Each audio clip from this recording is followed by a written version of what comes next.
So, welcome to a new series. This series is not going to have a set pattern. It's just going to be as and when required. So what we're going to do is, there are elements of this Spitfire that I'm really not 100% happy with.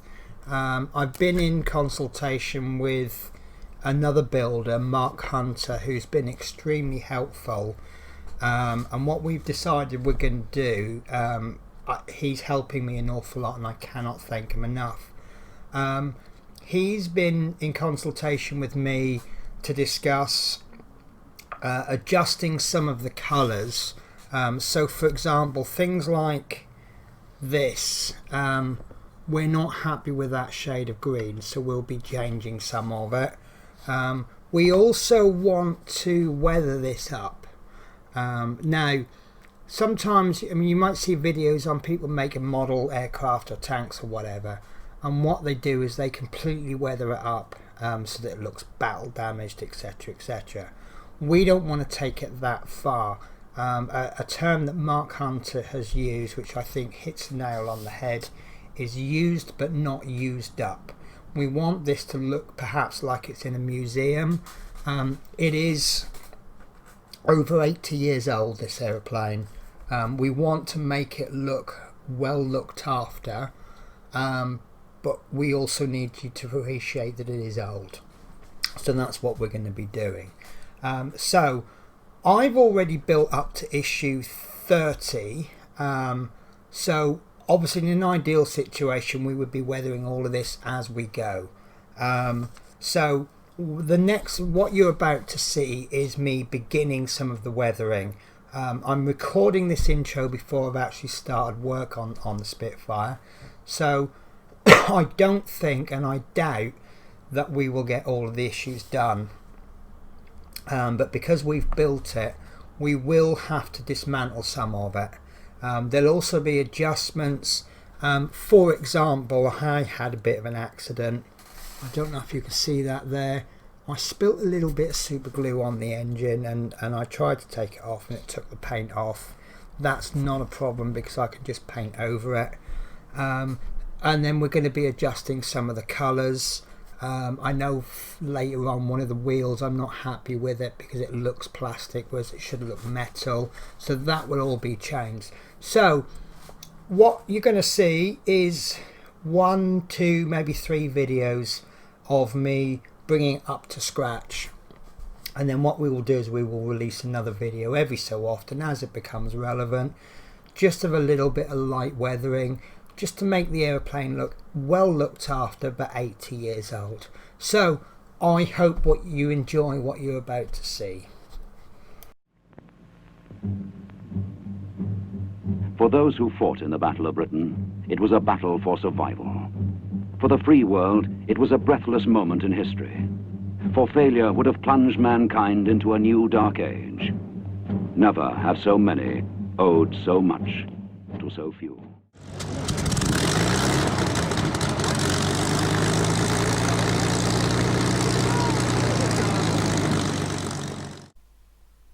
Okay, so welcome to the first stage of the unbuild, I suppose it would be called. So the first tool we are going to need are the magazines. So if you are following along, I hope you are keeping the magazines.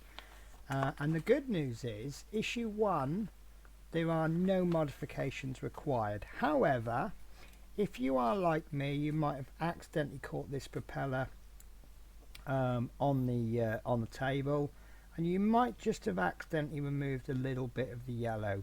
That's not going to be a problem. What we will do is at some point in the future, we might as well leave it till last because we could knock it again.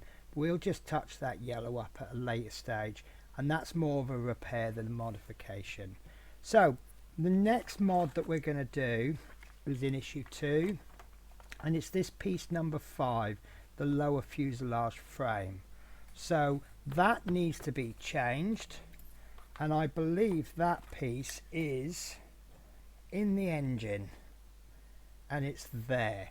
So that means, unfortunately, the only way we can get to that is to dismantle this. So let's get dismantling. Now, to dismantle it, we're actually going to have to work all the way backwards from issue 30, and we're going to have to work out, because what we want to do is, like, when we remove this screw, we need to remember what screw that is. So what I will be doing is, as I take a screw out, I will be popping it back into my spares tray. So most of you know me, knows that I keep all of my spare screws in little pots. So as I work, I'll be popping the screws back in, and I will be taking the part out. I will pop them into little bags labelled issue 30, issue 25, etc, etc, and then we'll work backwards until we get to that stage. Then we can then work forwards, and we'll use these parts as we go.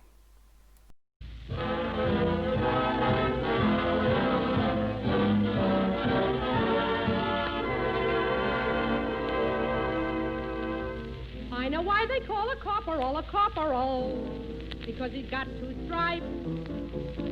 And I know why they call a sergeant, because he always gripes.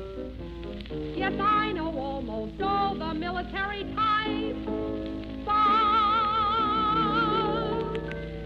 why do they call a private when each night is a public event? The Pennsylvania station, that crossroads of the nation, has nothing on a regular army tent. They snore and snore and snore all night. They drop their shoes, they light the light. It's heck to have to smell a regiment. Have you been marching? Why do they call a private when each night is a public event? Why do they call a private when there's nothing more public on earth?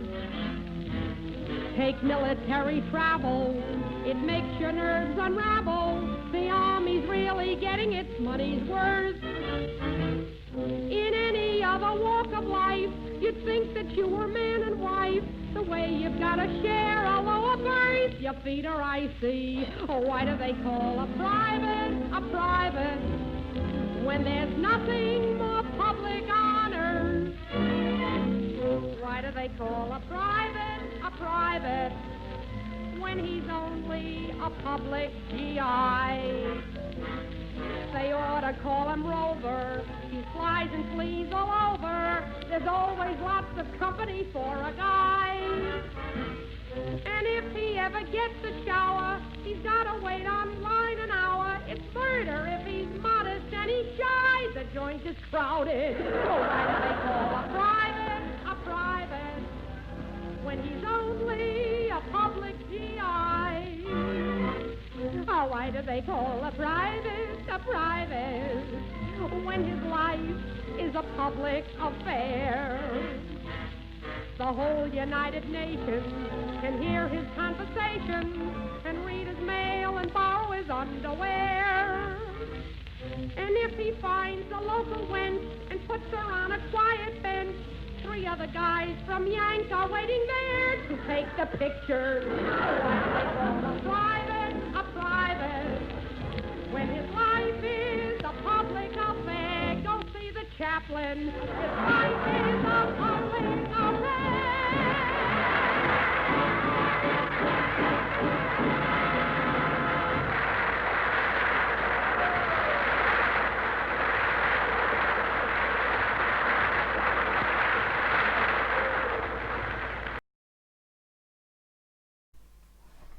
Okay, so I've put the 3rd coat of paint on, and I'm rather happy with that. I think that's fine. I'll look at it when it's dried overnight. It might need another coat.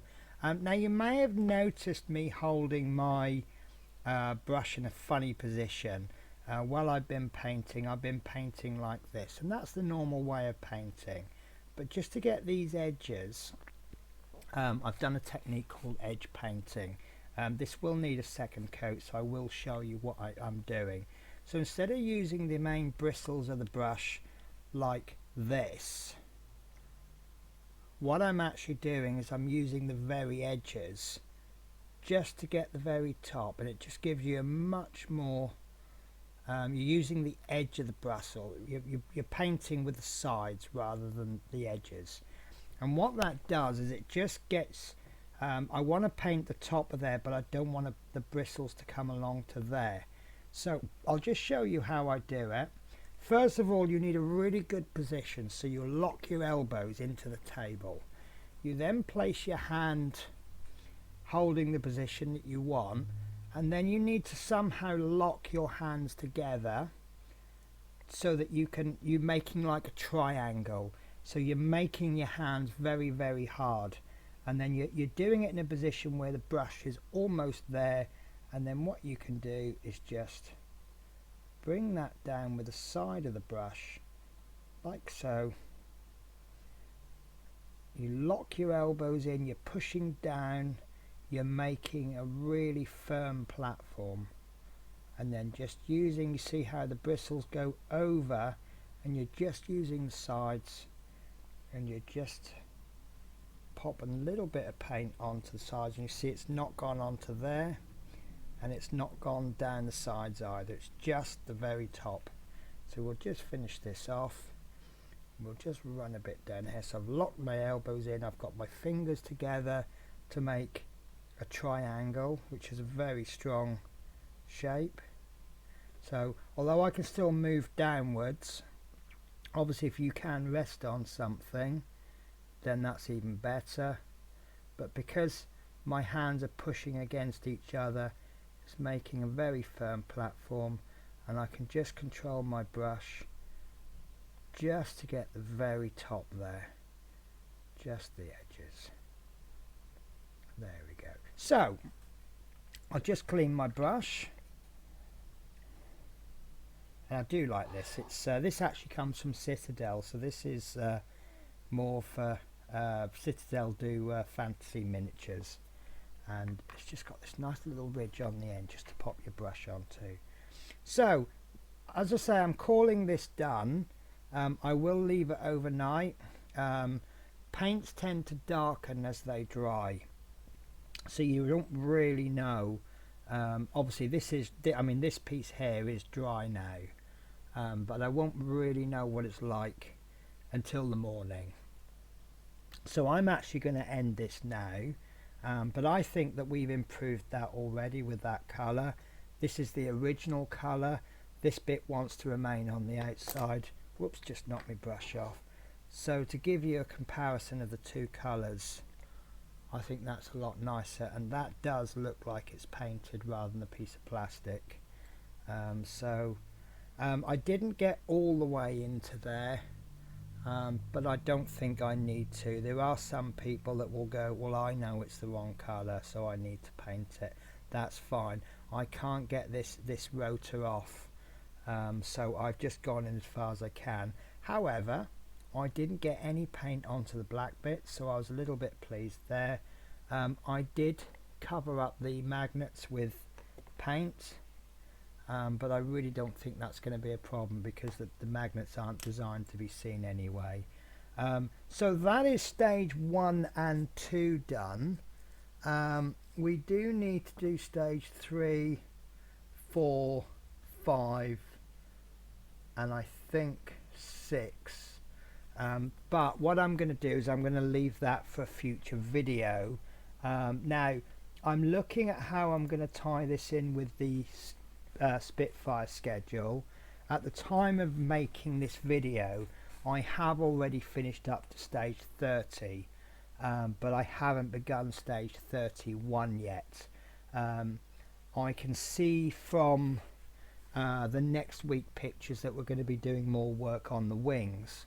So I'm wondering if it's wise to jump forward from this to about stage 22, and we'll get the undercarriage done, and then we can work with that undercarriage. We can do a little bit of weathering, and then the next mod, the third mod video, we can step back, because we've got all the time in the world at the moment to do these modifications, because we've finished with the engine and the cockpit for now. so they're not really needed. We're now working on the wings.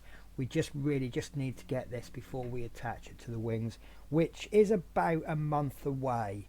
So this video is going out on the 26th of November. I'm still doing my catch up. So the 3rd of December and the 10th of December we'll have 4 more issues of the Spitfire. And then I think I will do the next video on the 17th of December, then 4 more issues of Spitfire, and we'll just see how it goes. Obviously we have no idea what's coming in the future, so we will tailor our modifications and weathering as per the magazine. So I hope this has helped you, and if you're not interested in modding, then at least I hope you found it an interesting video. If you are interested in modding, I hope it's helped you. And if you're just sitting on the fence thinking I don't know whether to make the changes, I hope this has just pushed you in the right direction for you. Okay guys, so I will see you in the next video. Take care, bye bye.